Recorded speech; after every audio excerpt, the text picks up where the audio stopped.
बिस्मिल्लाहिर्रहमानिर्रहीम। तो जी मैं हूँ असद हबीब कासमी। आज हम पढ़ेंगे नर्सिंग प्रोसेस का पहला कंपोनेंट है असेसमेंट। तो ऑब्जेक्टिव हमारे हैं कि डेफिनेशन देखेंगे कि नर्सिंग प्रोसेस असेसमेंट की क्या है और स्टेप्स ऑफ असेसमेंट। असेसमेंट के अंदर भी कुछ स्टेप्स हैं। नर्सिंग प्रोसेस खुद एक टॉपिक है, उसके अंदर 5 स्टेप्स हैं: assessment, diagnosis, planning, implementation, evaluation. Nursing assessment के अपने स्टेप्स हैं, तो वो भी हम देखेंगे। और उसके अंदर फिर डेटा कलेक्शन का एक प्रोसेस होता है, तो हम आज उसको भी कवर करेंगे कि डेटा क्या है। फिर हम डेटा की भी टाइप्स होती हैं, उसको भी आज हम कवर करेंगे। फिर आ जाते हैं कि डेटा की रिसोर्सेज क्या हैं। तो असेसमेंट को अगर लिटरली देखा जाए तो ये क्या है? तो चेक, तो एनालाइज, तो इवैल्यूएट, किसी चीज को चेक करना, देखना। चले आगे चलते हैं। Act of judging a person, situation और इवेंट। लिटरली अगर देखा जाए लफ्ज असेसमेंट की मीनिंग है एक्ट ऑफ जजिंग किसी पर्सन को या किसी सिचुएशन को या किसी इवेंट को, इवन किसी कंट्री को, किसी एरिया को। एक्ट ऑफ जजिंग, उसको जज करना, देखना, चेक करना। नर्स क्या कर रहा है इस असेसमेंट के अंदर? अब नर्स क्या करता है? Nurse collect and organize the data related to किससे जुड़ी हुई चीजें। क्या लिखा हुआ है? पेशेंट की, फैमिली की और पेशेंट्स कम्युनिटी की और एनवायरनमेंट की। सवाल यहाँ पे यह है कि पेशेंट की डेटा कलेक्ट तो समझ आ रही है, फैमिली कहाँ से आ गई? फैमिली इसलिए है कि नर्स का जो टारगेट पॉपुलेशन है ना, जिसको उसको केयर देनी होती है, ओनली पेशेंट नहीं है। पेशेंट अलग है, फैमिली अलग है, कम्युनिटी अलग है, एनवायरनमेंट सपोर्टिव है। वो जो आप बात कर रहे हैं वो है। एक्चुअली पेशेंट की डायग्नोज बिल्कुल अलग बनेगी, फैमिली की अपनी डायग्नोज बनेगी। मिसाल के तौर पे एक कम्युनिटी में फ्लड आया है, लेकिन जरूरी तो नहीं कि उस कम्युनिटी में पूरी कम्युनिटी का हर फैमिली मुतासर हुई हो। तो अगर हमने कुछ सिलेक्टेड फैमिलीज को जो मुतासर हुई हैं उनको टारगेट किया, तो यहाँ पे कलेक्शन ऑफ डेटा वहां अप्लाई हो जाएगा। वहां पे सिंगल पेशेंट की बात ही नहीं है। एग्जैक्टली इसी फ्लड के अंदर अगर हमने पूरे गांव को डेटा कलेक्शन में शामिल किया तो हो जाएगा कम्युनिटी। अब समझ आ रही बात? यहाँ वहां पे हमारा टारगेट ही फैमिली और कम्युनिटी है, वहां सिंगल पेशेंट है ही नहीं। अब हो जाएगा कि भाई nurse collect the data related to family, इसको छोड़ दें, इसको भी छोड़ दें, कम्युनिटी को छोड़ दें। अच्छा, जब कम्युनिटी की बात आएगी फिर आप इन चीजों में ना पड़े, हालांकि इसके अंदर भी यही होंगे, लेकिन टारगेट फिर हमारा पूरी कम्युनिटी होगी। अच्छा, ये कब अप्लाई होते हैं? अब इनका थोड़ा फर्क और भी समझ लें। पेशेंट वाली डेटा हमेशा या हॉस्पिटल्स में अप्लाई होती है, क्लिनिक्स पे अप्लाई होती है, लेकिन फैमिली के लिए बात हॉस्पिटल की नहीं है, बात है वो फैमिली कहाँ पे है। हो सकता है हम कम्युनिटी में जाके घरों पे विजिट करें, और कम्युनिटी वाली हमेशा पूरे गाँव पे अप्लाई होगी। या कभी कभार क्या होता है कि गवर्नमेंट ऑफ सिंध या पाकिस्तान डेलीगेशन सेट करती है कि टीम भेजती है, मोबाइल टीम, कि आप जाओ फला कम्युनिटी में मीजल हुआ है, आप जाके इनको मीजल की स्क्रीनिंग करके आओ, केयर दे के आओ। डायरिया होता है, वहां जाके कैंप लगाओ। ये कैंप जो है ना वो कम्युनिटी केयर है।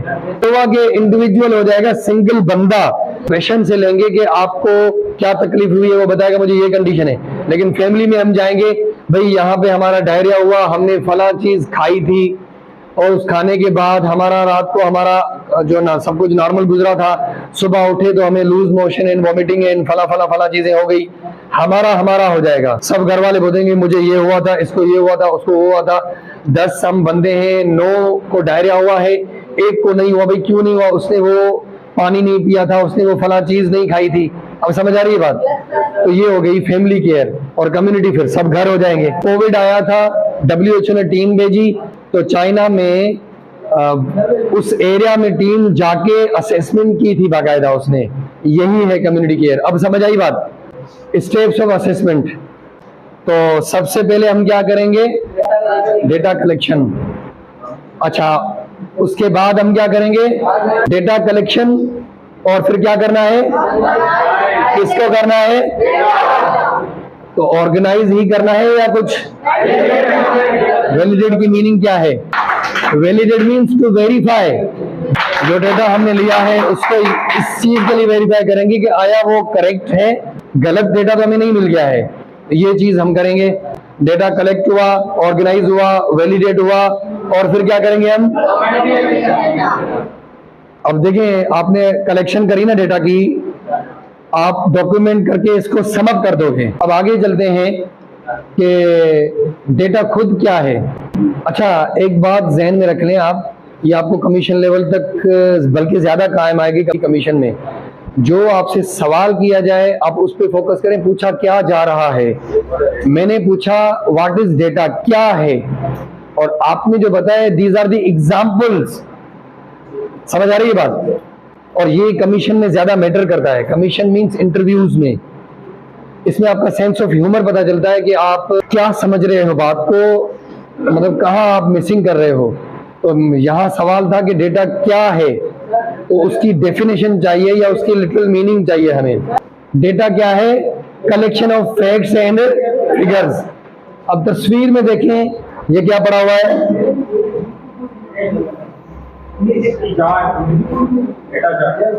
चार्ट है ना। अब आ जाते हैं प्रैक्टिकल एग्जांपल पे। XYZ कोई भी बंदा है जिससे हमें डेटा लेनी है, इसकी हमें हेल्थ चेक करनी है नॉर्मेलिटी वाइज। अब इसकी डेटा क्या हुई, मैंने इससे पूछा कि आप माशाल्लाह बहुत हेल्दी हो, तो उसका राज क्या है? तो इसने मुझे जवाब दिया अपनी डाइट है तो मैं लेता हूँ। ठीक है, और इसने बोला मैं डाइट अच्छी लेता हूँ, एक्सरसाइज करता हूँ, टाइमली स्लीप करता हूँ। तो ये फैक्ट है ना जो हम इससे ले रहे हैं, यही है डेटा। असल में डेटा और information are synonymously used, but they are exactly not जो ना सेम। इनमें माइन्यूट डिफरेंस है। Raw material, raw facts and figures data है, और वही फिगर्स अगर हम ऑर्गेनाइज करें, क्लासिफाई करें और इंटरप्रीट करने के लिए उसको तैयार करें, तो ये इंफॉर्मेशन है। एक मरीज को तकलीफ है, अपेंडिसाइटिस हुआ, कोई भी तकलीफ XYZ हुई, तो उसकी वजह से उसको 3 से 4 सिस्टम्स डिस्टर्ब हुए। पेन होना शुरू हो गया, और टेम्परेचर रेज होना शुरू हो गया, और एंजाइटी होना शुरू हो गई। तो मैंने क्या किया, इससे डेटा लेके लिख दी उससे। अब ये होगी डेटा, क्योंकि फैक्ट्स एंड फिगर्स है, कलेक्शन है, मजमुआ है, रख दिया मैंने। उसी को मैं क्लासिफाई करके पेन वाली क्लासिफिकेशन अलग बनाऊं, एंजाइटी वाली अलग बनाऊं, और टेम्परेचर वाली अलग बनाऊं। उस टेम्परेचर के साथ उसको डिस्कम्फर्ट भी है, इसको पेन हो रहा है, उस पेन की वजह से उसको इरिटेशन सी हो रही है, और उसको एंजाइटी फियर के साथ उसको स्लीप डिस्टर्बेंस भी हो रही है। इनको मैं क्लासिफाई करके सेट करके रखूंगा, तो ये हो जाएगी information. Otherwise they both are same. Information खुद डेटा ही है। Data in the organized form is called information, जिसको हम इंटरप्रीट इजीली कर सकें बस। तो types of data, types of data क्या है? तो एक डेटा है ऑब्जेक्टिव डेटा, जिसको मेडिकल लैंग्वेज में साइन बोला जाता है। Any information that is measurable and, और हमेशा एक ट्रिक आप ज़हन में रख लें, अगर कोई भी टॉपिक अगर आपको कॉम्प्लेक्स लग रहा है और उसके कंपोनेंट्स हैं, तो उन कंपोनेंट्स को, जैसे ये objective data and subjective data 2 components हैं ना टाइप्स ऑफ डेटा के, 2 डिफरेंट हैं ये। तो अब दोनों को कंपेयर करोगे तो आपको हमेशा इजीली सिर्फ समझ ही नहीं आएगा, नक्श हो जाएगा। शर्त यह है कि पहले आप उससे जुड़ी पहले इंफॉर्मेशन ले लें, दूसरा भी पढ़ लें, फिर अगर नहीं समझ आ रहे तो दोनों को कंपेयर कर लें। अच्छा, समझ आ भी रहे ना, फिर भी एक दफा कंपेयर जरूर कर लें। कभी भी आपको रिपीट पढ़ने की जरूरत नहीं पड़ेगी, हमेशा के लिए नक्श हो जाएगा।